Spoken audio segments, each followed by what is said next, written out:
8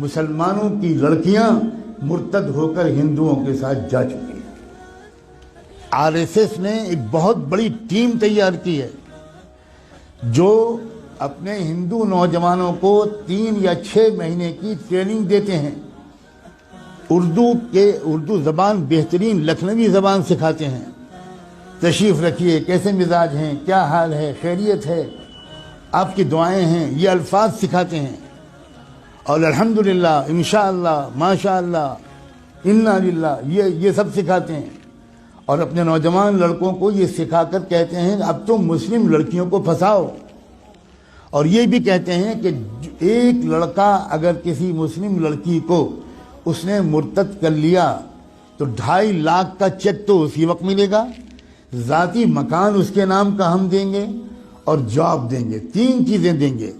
بے روزگاری کے اس دور میں جس میں کہ کوئی جاب مل ہی نہیں رہا ہمارے نوجوانوں کو، وہ نوجوان، وہی غیر مسلم نوجوان سوچتے ہیں کہ بھئی دونوں ہاتھ میں لڈو ہیں، ہم تو ایک لڑکی کو اپنا بھی لیں گے، اس کو ادھرم بھی بنا دیں گے، اور پھر 2.5 لاکھ کا چیک بھی ملے گا، ذاتی مکان بھی ملے گا، اور اس کے بعد جاب بھی ملے گا۔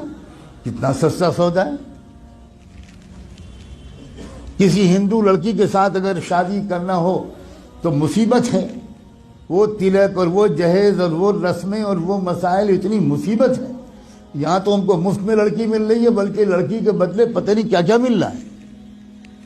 اس مہم پر لگ گئے ہیں کروڑوں نوجوان، لیکن ہم سو رہے ہیں۔ اللہ جانے کون سا کوڑا ہمیں چاہیے اللہ کا، کون سا درہ چاہیے، کون سا تماچا چاہیے، کون سا عذاب چاہیے ہمارے جاگنے کے لیے۔ میں نے آیت پڑھی تھی، یہ جو اس وقت کا مسئلہ گناہوں کا نہیں ہے، اس وقت کا اصل مسئلہ ارتداد کا ہے۔ ہمارا ایمان چھیننے کے لیے بلینز آف ڈالرز کے فنڈ ایلوکیٹ کیے گئے ہیں۔ ان پیسوں کا صرف ایک استعمال ہے، مسلمانوں کی جان اور مال لوٹنا، یہ بہت چھوٹا کام ہے۔ اب جو کام ہے وہ یہ کہ ایمان چھینو ان سے، ڈراؤ دھمکاؤ بھی، لالچ بھی دو۔ ڈرانا دھمکانا بھی اپنے پچھلے 1 ہفتے میں خوب سن لیا، اور لالچ دینے کی بات اگر نہ سنا ہو اور کانوں میں روئی ٹھوسی ہوئی ہو تو آج تو میں کم سے کم آپ کو بتا رہا ہوں، اب تو جاگ جاؤ۔ اپنے بچوں اور بچیوں کو کہاں پڑھوانا ہے اور کہاں نہیں پڑھوانا ابھی بھی سمجھ میں نہیں آئے گا۔ اکبر الہ آبادی جو الہ آباد ہائی کورٹ کے جج تھے، انہوں نے شعر کہا تھا، وہ کوئی مولانا نہیں تھے، وہ کوئی حاجی صاحب اور حافظ قرآن نہیں تھے، انگریزوں کے زمانے میں ہائی کورٹ کے جج تھے۔ انہوں نے یہ شعر کہا تھا، یوں قتل سے وہ بچوں کے بدنام نہ ہوتا، یوں قتل سے وہ بچوں کے بدنام نہ ہوتا، افسوس کہ فرعون کو کالج کی نہ سوچی۔ خالی وہ کالج بھیج دیتا، بس ختم، وہ تو قتل ہو ہی جاتے ہیں۔ اپنے ادارے قائم کرنا، اپنے اداروں میں اپنے بچوں اور بچیوں کو پڑھوانا اسلامی تہذیب کے ساتھ۔ میں بالکل نہیں کہتا کہ آپ نہ پڑھوائیں، لیکن میں یہ ضرور کہتا ہوں کہ اس طرح پڑھوانا کہ ان کی عزت بھی لوٹے، ان کا ایمان بھی چھینے، اس طرح پڑھوانے سے بڑھ کر کوئی پاگل پن دنیا میں نہیں ہے۔ اس سے بہتر یہ ہے کہ میری بیٹی بالکل ان پڑھ رہے، جس کو لگتا ہو کہ یہ غلط جملہ ہے بھگتے گا انشاءاللہ۔ خدا جانے کب ہوش آئے گا، خدا جانے کب تک ہم جمعے کی نماز پڑھ کر اپنے کو اللہ کا ولی سمجھتے رہیں۔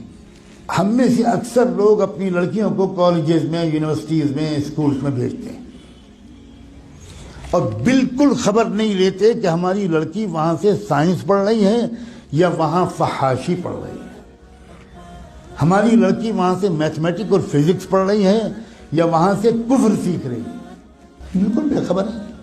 جب کوئی کہتا ہے کہ بھائی اپنی لڑکیوں کو پردہ کراؤ، باحیا بناؤ، بے پردہ مت رکھو، یہ مولانا لوگ پتہ نہیں کیا پرانے زمانے کی باتیں کرتے ہیں۔ کیا پرانے زمانے کی باتیں؟ زمانہ بدل گیا، زمانہ بدل گیا تو رسول اللہ بدل گئے، اللہ بدل گیا، قرآن بدل گیا، اسلام بدل گیا، کیا بدل گیا؟ یہ کہیے کہ ہم بدل گئے، زمانے کو مت کہیے کہ زمانہ بدل گیا، جھوٹ ہے کہ یہ زمانہ بدل گیا، کہیے کہ ہم بدل گئے، ہم منافق ہو گئے.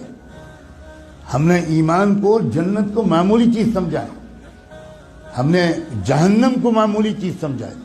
ہزاروں لاکھوں لڑکیاں، جو لڑکیاں گھر سے برقع پہن کے نکلتی ہیں، کبھی آپ فالو کیجئے اپنی بیٹی کو.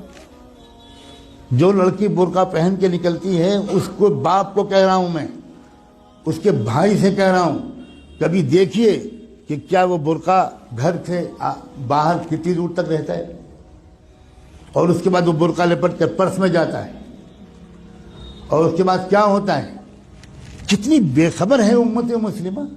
میں چند دنوں پہلے شاید جب حاضر ہوا تھا یہاں تو یہ بات کہہ چکا تھا. میں پھر دہراتا ہوں، اور ہو سکتا ہے کہ میں نے نہ کہا ہو، کیونکہ میں ہزاروں جگہ یہ باتیں کہہ رہا ہوں. اتراکھنڈ سے میرے پاس میسج آیا کہ خود ایک وہ لڑکی جو خود حافظ قرآن تھی وہ مرتد ہو گئی. کچھ خبر نہیں. عجیب غریب قسم کی غفلت ہے ہم پر. خدا جانے کون سا نشہ پہ آیا. ابھی 2 روپے کھو جائیں تو نیند اڑ جاتی ہے. ابھی کوئی سودا مہنگا مل جائے 5 روپے تو حالت خراب ہو جاتی ہے، کھانا نہیں کھایا جاتا. اور ایمان چھن رہا ہے، ڈاکے پڑ رہے ہیں ایمان پر. کیا منہ دکھائیں گے محمد رسول اللہ کو قیامت میں؟ کیا ہوگا جس دن کی میزان لگے گی، اعمال تولے جائیں گے، جس دن حقیقت باہر آئے گی، اس وقت کیا ہوگا؟ پکڑو اس کو، جکڑ لو اس کو، اور زنجیروں میں جکڑ کر جہنم میں پھینک دو اس کو. اپنے اوپر ظلم کرنے والوں کو اللہ تعالیٰ کبھی ہدایت نہیں دے. اللہ تعالیٰ ہمیں ہوش کے ناخن لینے کی توفیق دے. اس ارتداد کا راستہ ہمارے اسکولوں اور کالجوں اور یونیورسٹیوں سے کھلا ہے. یا آپ کو چاہے جتنی بری لگے بات، میں وہ مولوی نہیں ہوں جو اپنے گاؤں سے نہیں نکلا. میں نے آکسفورڈ میں تقریریں کی، کیمبرج میں تقریریں کی. میں نے اسٹینفورڈ یونیورسٹی جو امریکہ کا سب سے بڑا یونیورسٹی ہے، اس میں 7 لیکچرز میرے ہوئے. میں نے اقوام متحدہ میں خطاب کیا ہے. میں اس طرح کا مولوی نہیں ہوں جس طرح کا آپ سمجھتے ہیں. اور میں قسم کھا کے کہتا ہوں، اگر آپ نے اپنے بچیوں کی اور بچوں کی تعلیم اور تربیت صحیح اداروں میں نہ کی، اور ان کے ایمان کی فکر نہ کی، اور ان کی نگرانی نہ کی، تو آپ کے گھروں میں خدا جانے کیا کیا ہونے والا ہے. میں نے آج اپنی ذمہ داری اس مسجد کے اعتبار سے بالکل ادا کر دی. اب میں آپ سب کو، آپ کی نسلوں کو اللہ کے حوالے کر